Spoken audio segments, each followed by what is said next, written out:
Hey, how's it going today? My name is Tex. Hoping you're having a great Sunday. Today's topic is going to be splitting, and I'm going to try to explain a little bit of detail how splitting affects people, what it actually means, and some other terms that are used also to describe splitting. So, splitting is sometimes called black and white thinking, or also an all or nothing thinking. So, when I say black and white thinking, there's a lot of differences between something that is absolutely solidly at one end of the scale versus the other. So in this case, there's a whole lot of shades of gray, haha, pun intended, between the black and white parts of this where it's all this or all that, which you see the all or none thinking, okay, or splitting things up.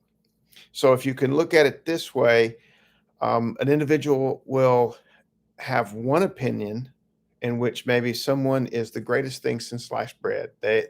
Somebody may meet someone and go, "Oh my gosh, they are just perfect. Everything about them is so good. They are awesome." And they will do a blind eye to any flaws. In fact, they will probably even give this person characteristics they don't have to make them so great. And in their mind, they build them up as being the perfect, absolute best.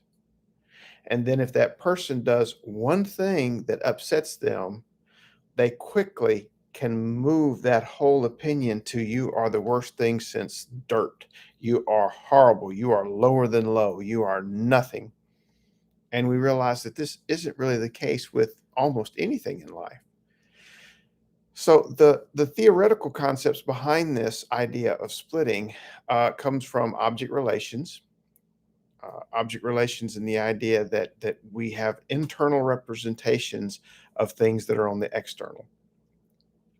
Um, Usually, you hear the explanation when you hear people like Melanie Klein and Otto Kernberg, and later on some other individuals that took this a step further. The idea is that in a baby's mind, that you see things as all good or all bad.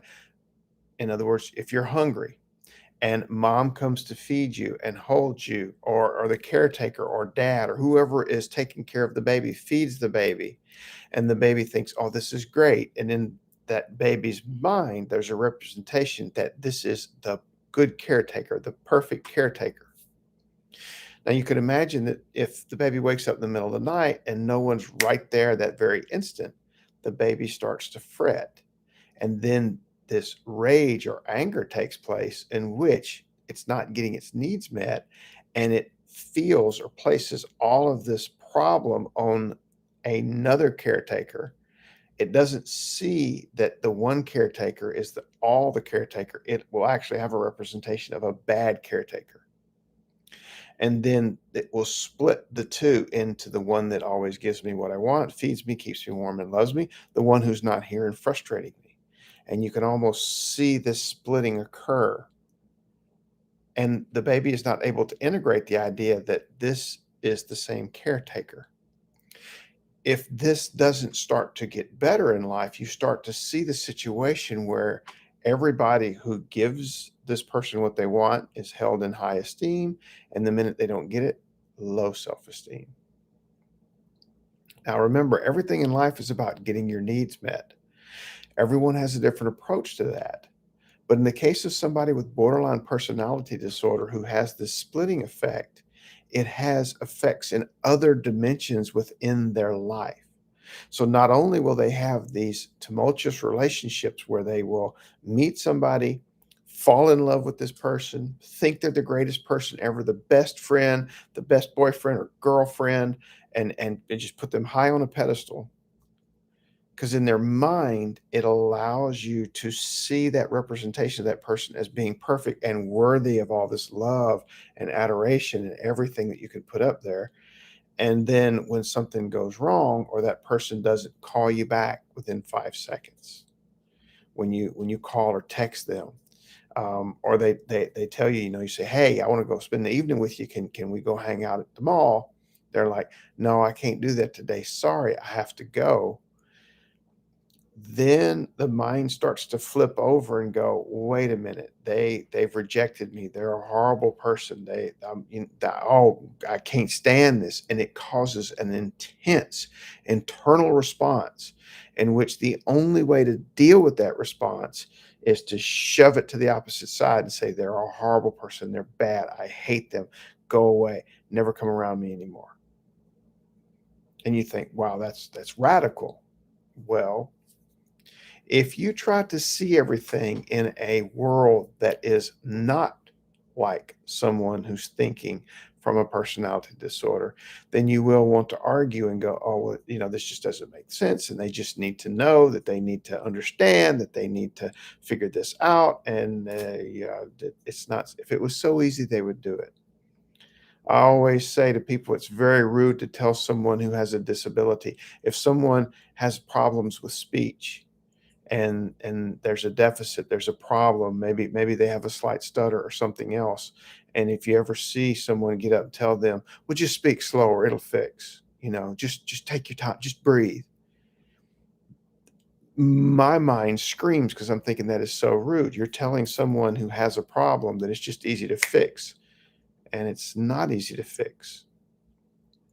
Or telling someone who has massive loads of anxiety, "Well, just calm down and don't be anxious." This is ludicrous. And in that same way, trying to tell someone who has BPD or has this problem with splitting to just stop it and see everything the way it is not a way to fix this. It takes time and effort and work to get better and overcome this problem. It can be overcome. It just takes a lot of work, because this is something that's been going on probably since very, very early childhood, and it's developed in its part. That's why they call them personality disorders, people. It's in the personality. Now, your personality is not fixed. You can shape it and change it. It just takes work. If you're naturally not a patient person, then you have to work on being more patient.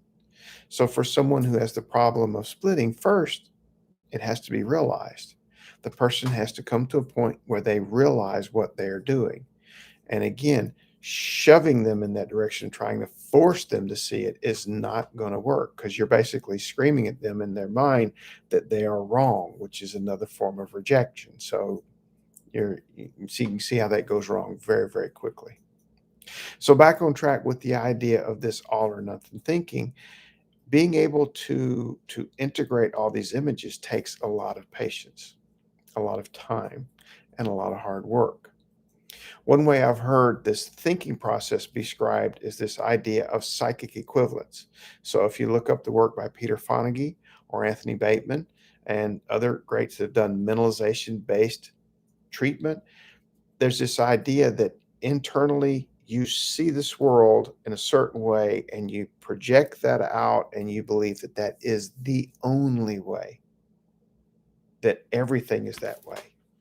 And you can see how there are cases of this splitting, this black and white thinking, that has nothing to do with BPD. There are people in this world who see things as either right or wrong. You're either with me or you're against me.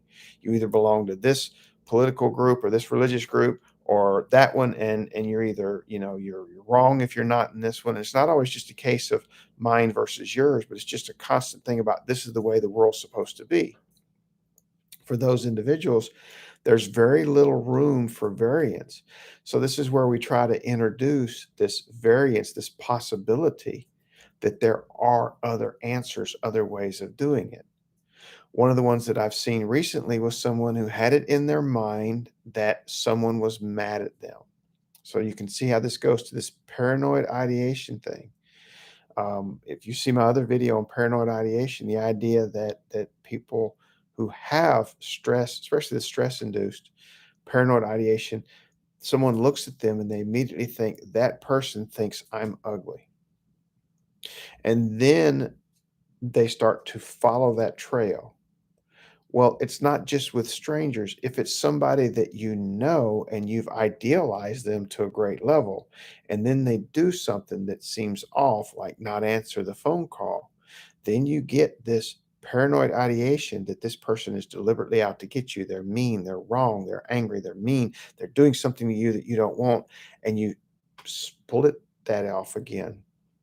and you immediately want to shove them over here. That way, you feel justified in your rage and your anger by making them an all bad person.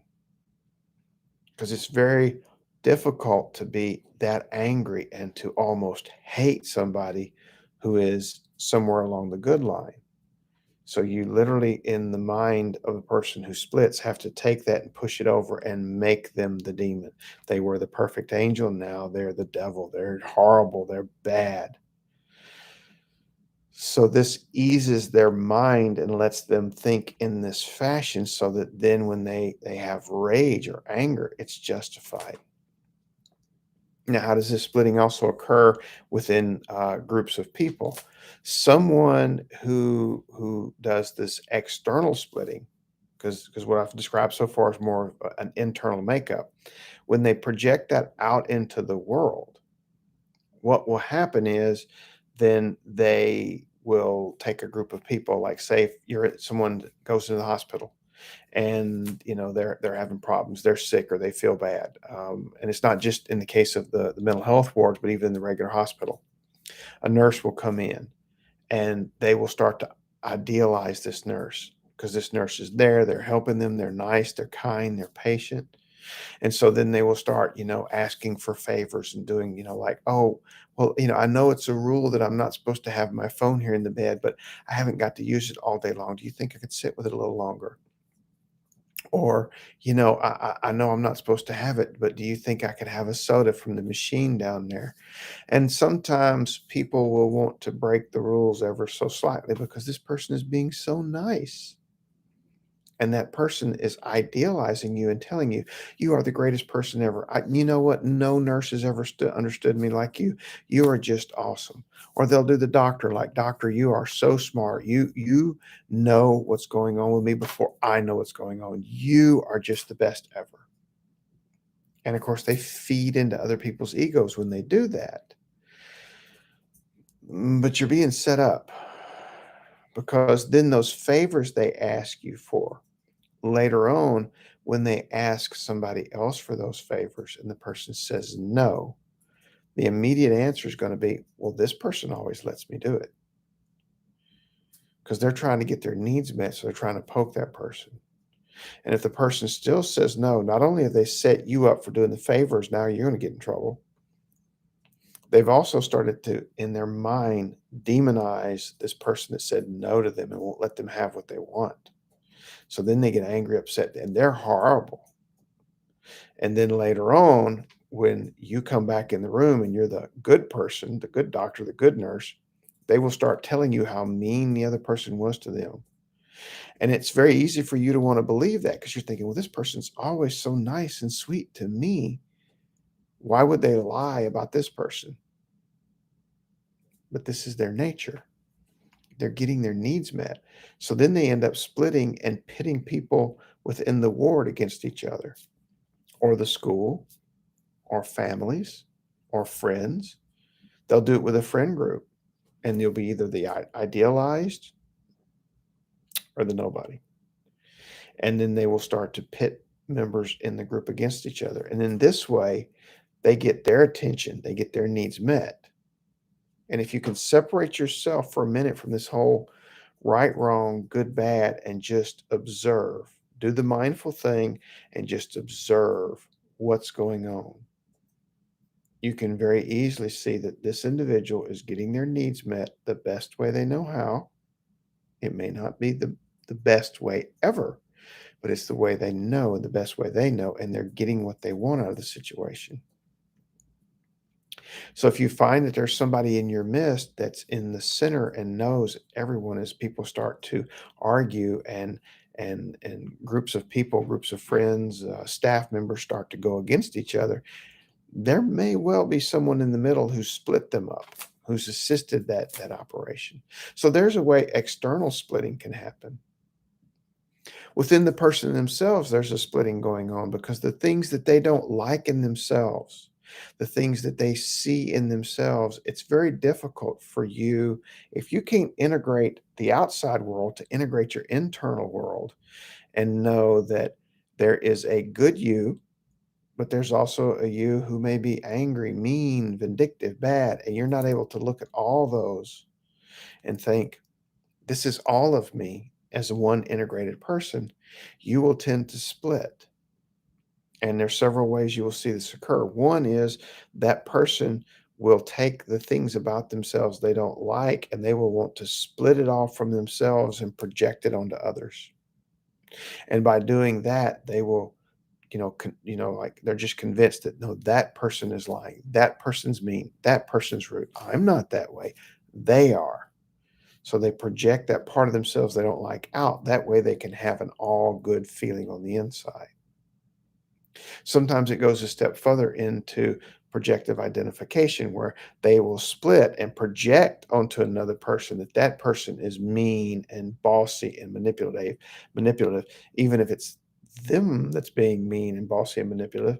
They will put it on the other person and then they will keep throwing it at them, mentally, verbally putting it on them, and that person will become agitated with them and may actually start to treat them the way that the person projected onto them, thus justifying their image of, see, I told you, that's the way you are. You're bad, you're angry, you're mean. You can see how that occurs sometimes in relationships. And I'll be coming up with some videos specifically about dating in BPD later, because I know that's one that's been asked a lot, whether you are a person who has BPD and you're dating or whether you're dating someone with BPD. So when it comes to this relationship thing, it's very easy for someone to be idolizing you, thinking you're great, you're the best thing ever, and then they get scared. Some small minor incident will occur. An imperfection in you will be seen, and then the panic will start. And the person might even go as far as to do something to preemptively break up the relationship because they immediately flip from the perfect you to the imperfect, bad, horrible you, and they want to shove you away because they can't handle the two different points of view of you at once. So it's easier than to just label you all bad and shove you away. So you can start to see how splitting occurs in many different facets in their life and in the relationships of people with borderline personality disorder. It occurs with other people too. It's just that I see it a lot specifically with this population. So now you've seen how there's splitting amongst their views of people. There's splitting internally. And that's the internal view that they have of these people. Then there's also the idea of projecting it out or separating groups of people and having them split up and pitted against each other. All these are things to watch out for that's going on. And I hope I convey to you that this is not about someone deliberately being evil or bad. This is just about someone getting their needs met and trying to relieve the pressure. If you felt something that hurt you really, really bad, you would seek to relieve the pressure. A lot of times I mean, think about it, when you're angry, frustrated, mad, you might lash out at somebody that you really care about, and you won't mean to do that. And that can be something you learn to overcome. But can you imagine what it's like if you spend every day of your life in an intense, internal, turbulent pain? It's like walking around with 1,000 burns all over your body. Everything that touches you can set you off. So you have to, take a little bit of time to get empathy and understand what's going on internally with someone who has this problem of splitting. You don't have to condone the behavior. I'm just asking you to take time to understand it. That's the only way you're going to be able to work with somebody like that. And if you have a friend who's doing that, you can at the same time know that what they're doing is wrong. At the same time, again, don't take it personally. And then you can make a rational decision about how much you want to give in that friendship. And you don't get caught up in it. Because remember what I said about projective identification. If someone's scared and they're going to split, and they're scared that you're going to leave them, they will start to push you away. And being able to identify that when it happens and to talk your way through it is one way of getting past this going and happening again and again and again. If you're someone who does that, then it means you're going to have to start to use those mindfulness skills to realize when it's happening and to think it through, and work with your therapist to let them know what's going on so the therapist can help you talk through. And possibly with time, you come up with a variance with different possibilities instead of having one or the other, perfect or absolutely broken, horrible, the nicest person ever, the meanest person ever, and realize that most people are somewhere in between. And a lot of people range up and down. On good days, they may be very nice, and on bad days, they may be very bad. You have to be able to question that, realize what's going on so that you can improve upon that. And it can be improved. You can change, and a difference can be made. Hope you have a great day. Hope you have a great Sunday. It was nice talking to y'all. Take care, and I'll talk to you again later. Bye bye.